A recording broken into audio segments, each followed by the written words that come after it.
Existe uma importância muito grande quando nós estudamos a palavra de Deus. E para os irmãos que estiveram hoje pela manhã aqui na Escola Bíblica Dominical, olha só, vocês vão compreender muito bem o que eu vou falar. Apocalipse capítulo 13, verso 3, ele fala que a besta ela foi ferida de morte. Não é verdade? Lembram-se do ano de 69 depois de Cristo?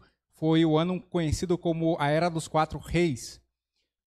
Os 3 primeiros imperadores, eles morreram rapidamente. Foi esse o período em que a Bíblia relata que a besta foi ferida de morte, porque o império parecia que ia morrer. E depois surge Vespasiano. Vejam que o contexto e o texto, eles andam juntos. E hoje pela manhã, na Escola Bíblica Dominical, nós estudamos a respeito do número 666, descrito na Bíblia. E por que, pastor, o senhor está falando isso aqui agora à noite? Para que você venha na Escola Bíblica, claro, aprender da palavra de Deus, aprender do texto sagrado. É um momento de comunhão, onde nós temos liberdade para aprender uns com os outros, amém? O nosso texto dessa noite, ele está no Evangelho de Mateus, capítulo 6, versículos 14 e 15. Nós temos aprendido muito com o tema neste ano, onde nós estamos abordando uns aos outros, o tema uns aos outros, quando a palavra de Deus nos ensina através do Novo Testamento que nós devemos nos ajudar mutuamente e aprender uns com os outros e perdoar uns aos outros e servir uns aos outros. Esse termo, essa expressão uns aos outros vai aparecer diversas vezes no Novo Testamento. Mais de 80 vezes essa expressão aparece. E esse mês nós estamos aí inaugurando, o tema do perdão. Esse mês nós vamos falar sobre o perdão, perdoar uns aos outros. Perdoem-se uns aos outros, é o tema do mês de maio. E nessa noite nós vamos falar sobre o seguinte tema: o perdão é necessário. O perdão é necessário. Então, o nosso texto que vai nos orientar durante essa mensagem dessa noite é Mateus capítulo 6, versos 14 e 15. Mateus 6, 14 e 15. Acompanhe-me na leitura sagrada do texto que diz: Pois, se perdoarem as ofensas uns dos outros, o Pai Celestial também perdoará vocês. Mas se não perdoarem uns aos outros, o Pai Celestial não perdoará as ofensas de vocês. Vamos orar mais uma vez. Santo e glorioso Deus, eterno Pai Celestial, graças nós te damos pela oportunidade que temos de ler e ouvir a Tua palavra santa. Obrigado, ó Deus, porque neste momento existem outros países, outras nações que não podem, as pessoas não podem ler as Escrituras Sagradas em público. E muitas outras, as pessoas não podem portar um exemplar das Escrituras Sagradas por perigo de morte. E nós, ó Deus, aqui estamos em um país em que, por enquanto, nós podemos portar, ler, ouvir e falar, ó Deus, a respeito das tuas sagradas Escrituras. Obrigado por essa oportunidade. Obrigado por esse privilégio. E que os nossos ouvidos espirituais estejam atentos a tudo aquilo, ó Deus, que for falado nesta noite. Que Teu Santo Espírito promova em nós mudanças dignas do Teu reino. Para isso oramos, ó Deus, e suplicamos que os Teus anjos estejam acampados neste lugar e que Teu Espírito Santo se mova poderosamente em nossos corações. Para a honra e glória do Teu santo nome, assim oramos gratos. Em nome de Jesus. Amém. E graças a Deus. O Evangelho de Mateus, em seu contexto, ele escrito e direcionado a judeus convertidos ao cristianismo. Cada evangelho ele vai ter um público-alvo diferente. Por exemplo, o evangelho de Lucas, ele tem os gentios como público-alvo. Mateus, ele já tem os judeus convertidos ao cristianismo como público-alvo. E isso é importante para que a gente compreenda o porquê desses escritos, porque o público-alvo, por que o público-alvo é importante? Para que nós possamos compreender a palavra de Deus dentro do contexto da época e também trazer depois aplicações para o nosso dia de hoje, para a nossa atualidade. O capítulo 6 do Evangelho de Mateus, ele faz parte do Sermão do Monte. O Sermão do Monte, conforme o irmão Rafael pregou na semana passada, são as expressões mais belas de um discurso que alguém pôde fazer sobre a face da terra. É claro que o nosso Senhor Jesus Cristo não poderia fazer diferente. Então, esse é considerado o mais belo discurso feito entre os seres humanos. Mas vemos aqui nesse trecho do Sermão do Monte um grande objetivo que Deus tem para todos nós, para cada cristão, para cada um que olha para Jesus com fé e o reconhece como o Senhor e Salvador de suas vidas. Aqui, quando Jesus ele ensina o Sermão do Monte, e na visão aqui, inspirada pelo Espírito Santo de Deus em Mateus, mostra que contraria o Sermão do Monte como um todo, ele vai contrariar o padrão humano. Ele contraria o padrão também dos líderes religiosos da época. Ele contraria as pessoas como um todo. Porque o Sermão do Monte ele vai desafiar as pessoas a ter humildade, ele desafia as pessoas a terem misericórdia, ele desafia as pessoas a agirem com a justiça verdadeira. E isso tudo era contrário naquela época, assim como, se nós prestarmos atenção, é contraditório também nos dias atuais. Exemplo, na cultura judaica, o perdão ele era muitas vezes limitado. O perdão era condicionado. Tipo, eu perdoo se eu quiser. Ou, eu perdoo se fizer isso, aquilo ou aquilo outro. São tipos de condicionamentos colocados tanto naquela época, mas eu acredito que estão presentes também na nossa era, no nosso tempo. Hoje nós estamos em uma sociedade que está envolta no orgulho, na autopreservação e também vivemos uma cultura de cancelamento, aonde essa mensagem ela se torna mais urgente do que nunca, para que nós não possamos nos moldar aos padrões deste mundo, mas que possamos viver a vontade de Deus, de acordo com a palavra de Deus. E aí, nós devemos pensar bem a respeito do que Jesus nos desafia e nos fala, porque sem perdão não há comunhão verdadeira com Deus. Em todos os aspectos do perdão. Se nós não procurarmos o perdão de Deus, é impossível termos comunhão com Ele, porque todos pecaram e destituídos estão da glória de Deus. A palavra de Deus diz que nós, com os nossos pecados, sem comunhão com Cristo, nós somos inimigos de Deus. E se somos inimigos de Deus, realmente não há comunhão. E aí, nós vamos perceber, de acordo com o andar da nossa reflexão nessa noite, que se nós não agirmos como Deus age, nós também não temos comunhão com Ele. E aí é um grande desafio para todos nós. E diante da profundidade dessas palavras de Jesus, surge a pergunta: por que o perdão é tão necessário? E vamos compreender, dentro das Sagradas Escrituras, o porquê que nós devemos pedir e liberar perdão. Liberar perdão e pedir perdão.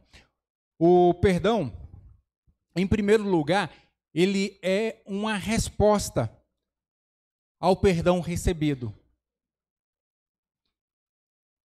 Nós recebemos o perdão de Deus antes de pedirmos perdão para Ele.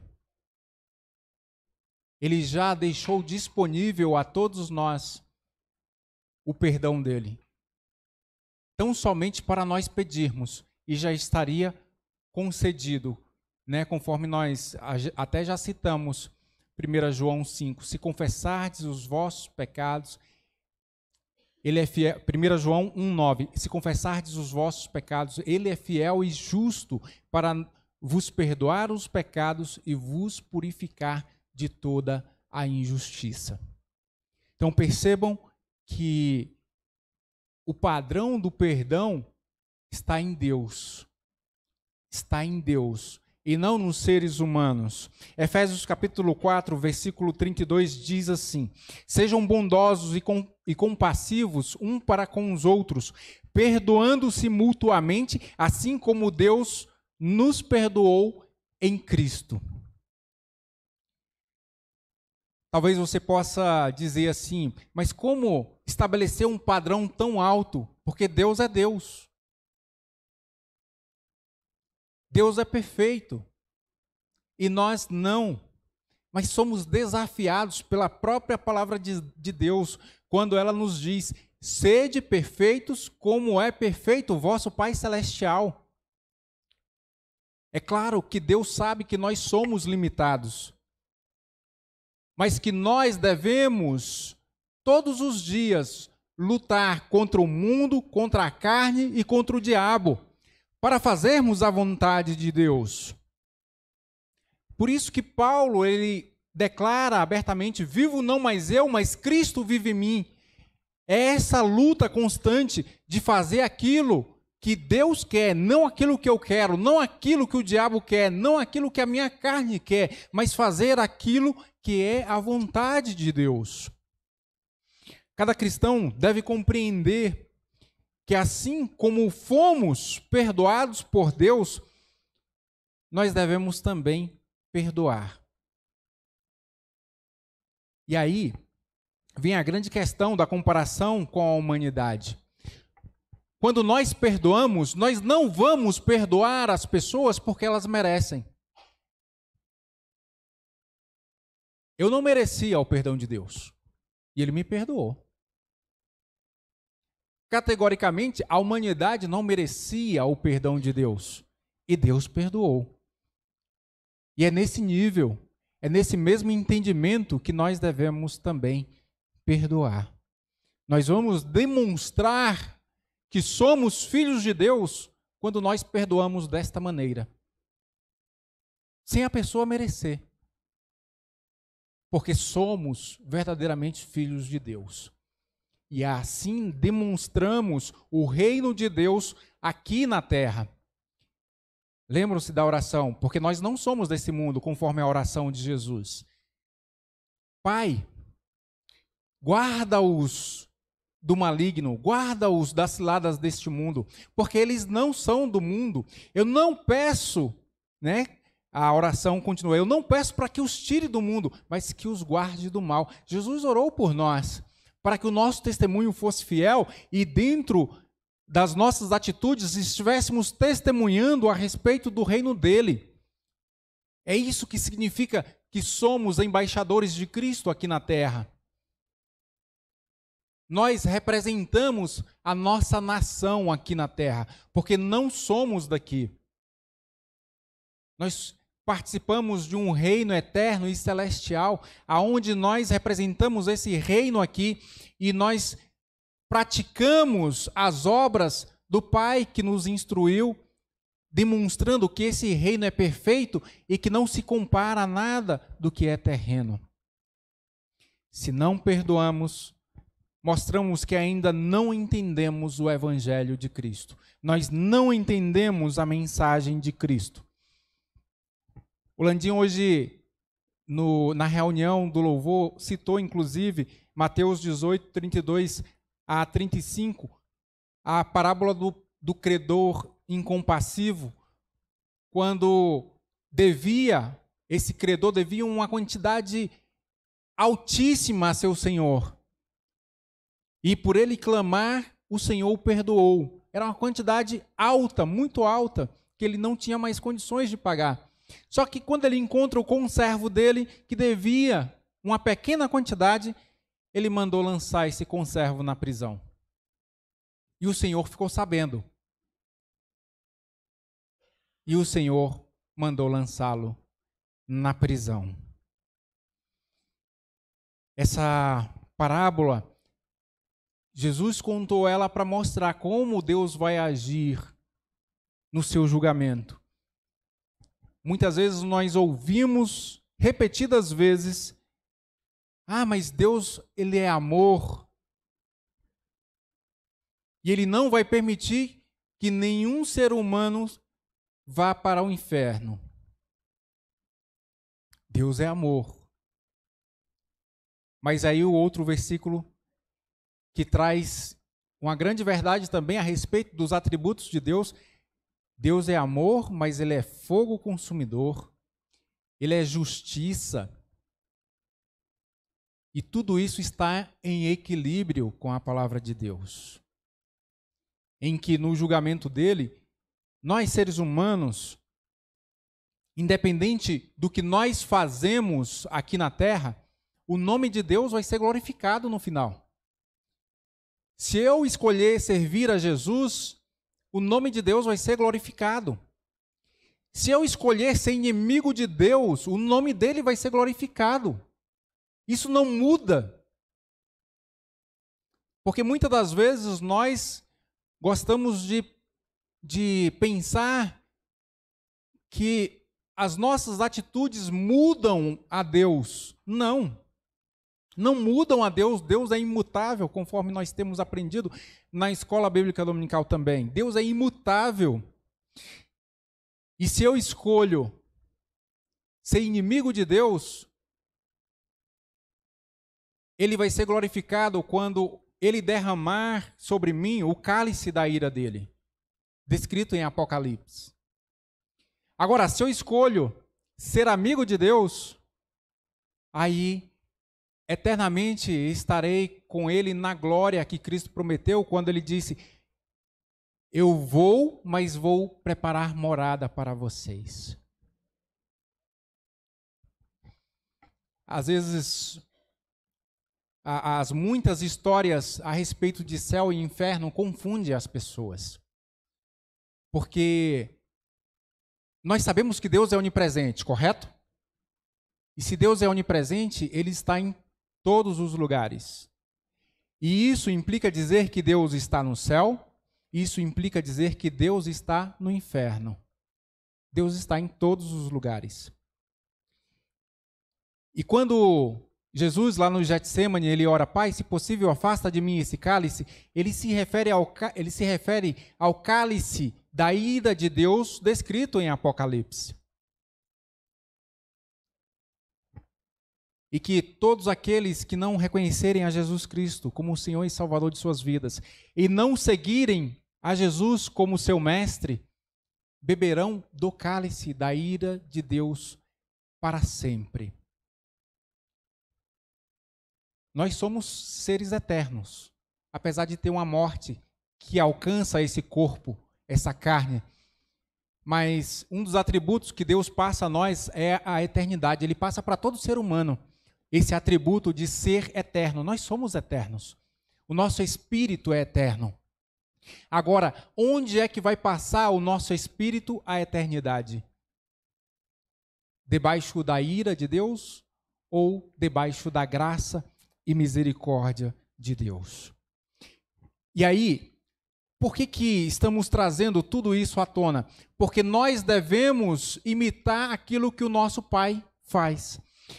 Todas as vezes que nós guardamos mágoas, ressentimentos, esquecendo a imensidão da dádiva que Deus já nos deu, pensando na nossa dívida para com Deus, e Deus riscou a nossa dívida para com Ele, Ele cancelou a nossa dívida. E o que nós temos feito com a dívida das pessoas que estão próximas a nós? Colossenses capítulo 3, verso 13, nos orienta: suportem-se uns aos outros e perdoem as queixas que tiverem uns contra os outros. Perdoem como o Senhor lhes perdoou. Nós vemos que o padrão é altíssimo, mas deve ser, porque nós estamos seguindo a um Deus perfeito e procurando também a perfeição para glorificar o nome dele. E se perdoar é uma resposta ao perdão recebido de Deus, nós precisamos entender também o que acontece conosco quando nós escolhemos não perdoar.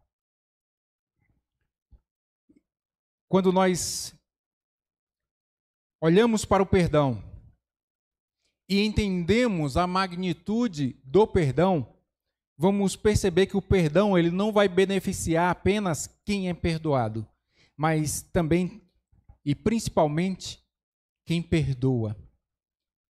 Rancor, mágoa, ódio são prisões, são cadeias que muitas pessoas hoje estão carregando consigo. Cadeias emocionais, cadeias espirituais. Quando o perdão não é liberado. O perdão, ao ser liberado, a pessoa está se libertando de uma cadeia. Hebreus capítulo 12, verso 15, ali o texto nos adverte. Cuidem para que ninguém se exclua da graça de Deus e que nenhuma raiz de amargura brote, cause perturbação e contamine a muitos. Cuidem para que ninguém se exclua da graça de Deus. Está vendo como é voluntário as coisas aqui? Como é que eu vou me excluir da graça de Deus? Eu não vou liberar perdão, não. Aquele irmão pisou no meu pé, sinto muito, não vou com a cara dele. Simplesmente eu estou me excluindo da graça de Deus. É ali a situação do Pai Nosso, né? Que nós fazemos. Quando nós oramos, que é pelo texto, é conhecido como oração sacerdotal, nós entendemos ali essa oração de Jesus, quando ele nos ensina: Pai, perdoa-me, assim como temos perdoado aqueles que têm nos ofendido. Já parou para pensar nisso? Que nós estamos falando assim para Deus: Deus, me puna se eu não perdoar como o Senhor perdoa. É isso que nós estamos falando para Deus na oração sacerdotal, na oração do Pai Nosso. É mais ou menos isso. Venha com todo o rigor da tua lei sobre mim, se eu não fizer isso. Então a falta de perdão, ela corrói a alma. Ela impede as nossas orações, vai fazer com que as nossas orações não sejam eficazes e vai destruir relacionamento, impedindo relacionamento espiritual com o nosso próximo, mas principalmente com Deus.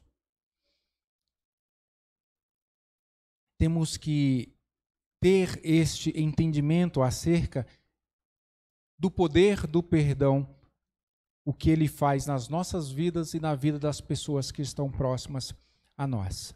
Marcos capítulo 11, verso 25 vai dizer o seguinte: e quando estiverem orando, se tiverem alguma coisa contra alguém, perdoem-no, para que também o Pai Celestial lhes perdoe os pecados. Vê que as Escrituras, a respeito da doutrina do perdão, quando nós falamos de doutrina, é porque mais de um livro das Sagradas Escrituras, ela vai ensinar a respeito daquilo.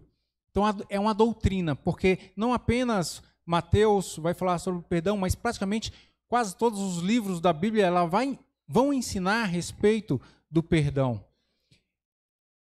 E em todos esses casos, nós percebemos que o perdão de Deus para nós está vinculado ao nosso perdão para com o nosso próximo. Uns aos outros, perdoem-se uns aos outros, para que o vosso Pai Celestial vos perdoe também. Daí, muitas vezes nós não compreendemos o porquê que nós vivemos em um tempo com uma sociedade que está ansiosa, está depressiva, está isolada. Porque um dos princípios é o princípio do perdão. Porque se magoou, se isola, não quer mais contato com ninguém, não aprendeu a perdoar, fica depressivo, ansioso, porque fica pensando como vai conhecer pessoas em uma escola, numa faculdade, num trabalho, fica pensando como é que vai ser as atitudes das pessoas, e antes deveriam simplesmente pensar: Pai, como eu devo me portar?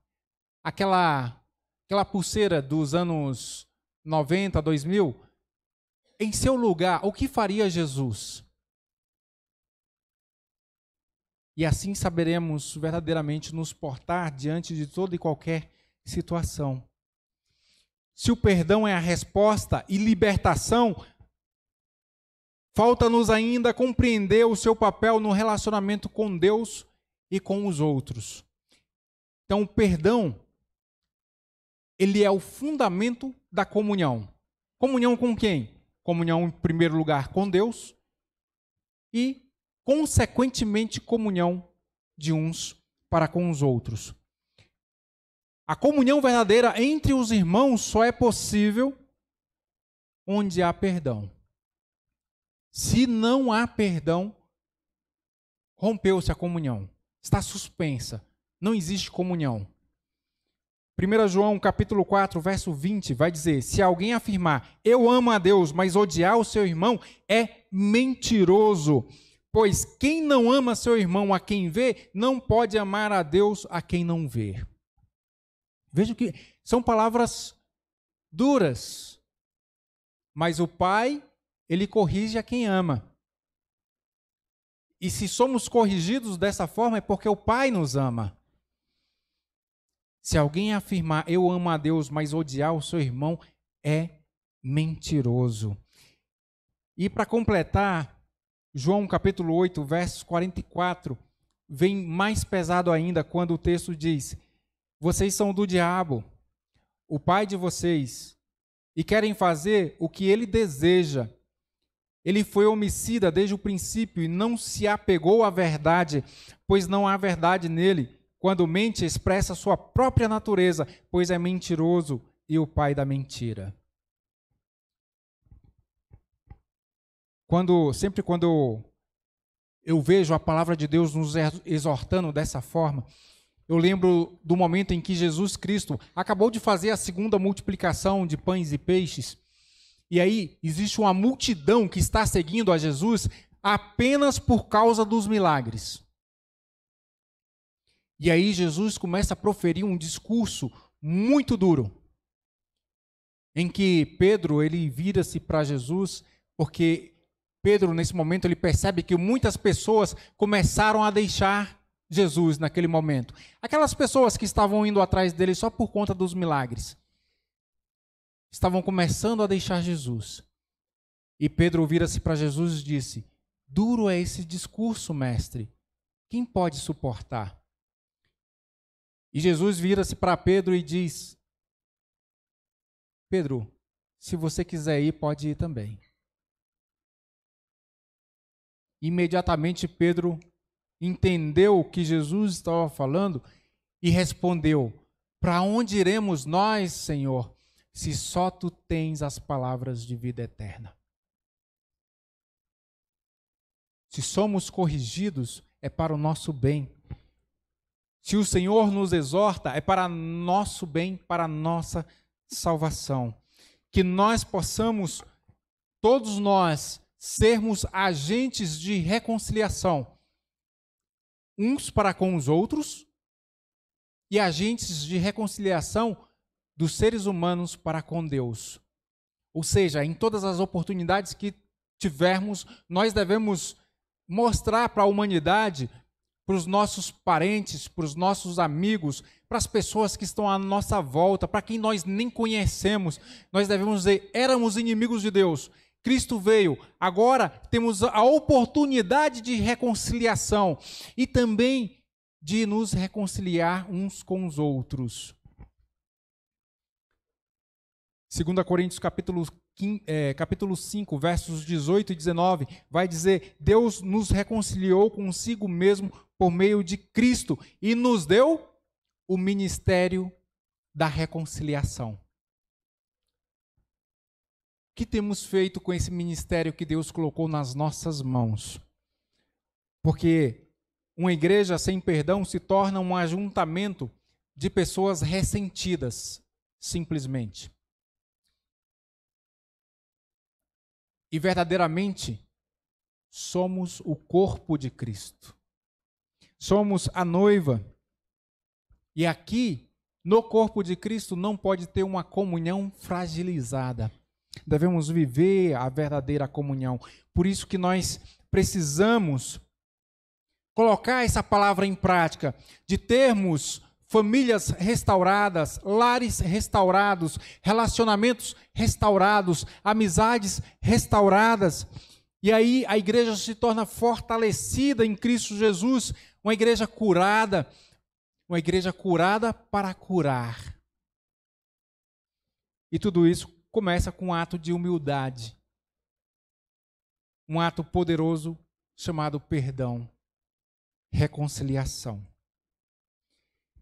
O perdão, então, ele é absolutamente necessário para todos nós. Primeiro, porque é resposta ao perdão que Deus nos deu. E estaremos agindo como filhos de Deus. Segundo, porque liberta quem perdoa e, consequentemente, liberta a quem é perdoado. Liberta das cadeias, das amarguras. E terceiro, porque é o alicerce da verdadeira comunhão com Deus e com o próximo. Que ainda nessa noite nós possamos fazer uma oração sincera a Deus, pedindo que Ele revele em nossos corações, assim como o salmista fez.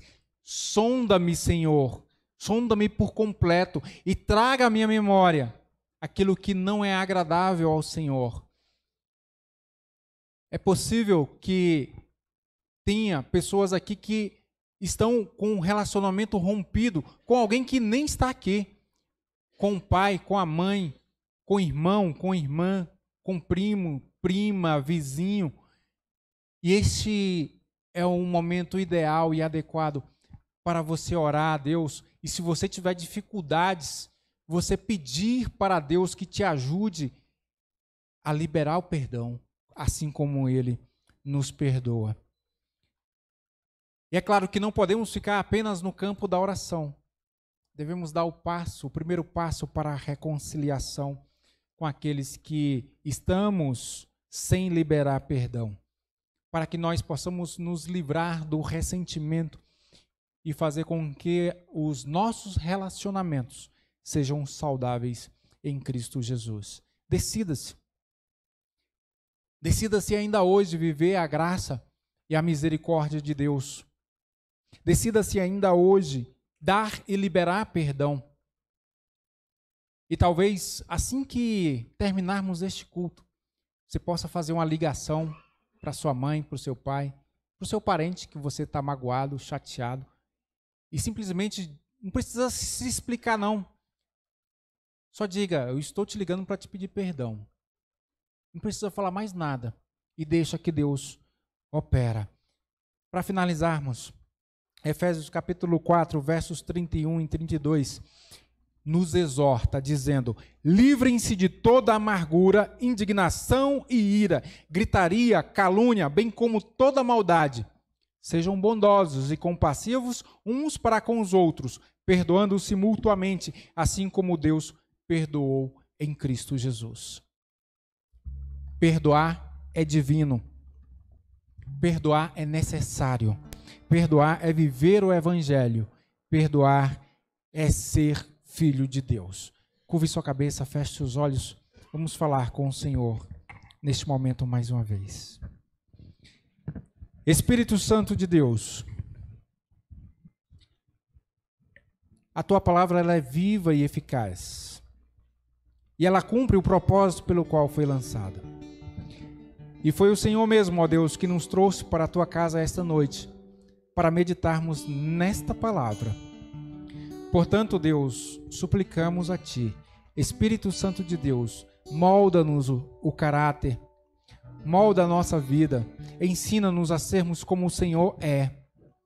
Ensina-nos a liberar perdão, ensina-nos a pedir perdão, ensina-nos a nos relacionar uns com os outros conforme a tua vontade, conforme o teu querer, e que as nossas atitudes glorifiquem o teu santo nome, Pai. Ajuda-nos, porque nós somos limitados, Senhor. E abre os nossos olhos para que possamos compreender que as nossas atitudes hoje, elas vão fazer uma grande diferença, tanto nas nossas vidas, como na vida das pessoas que estão ao nosso redor. Ajuda-nos a sermos como o Senhor é. E perdoa as nossas limitações. É no nome poderoso de Jesus que nós oramos gratos. Amém e graças a Deus.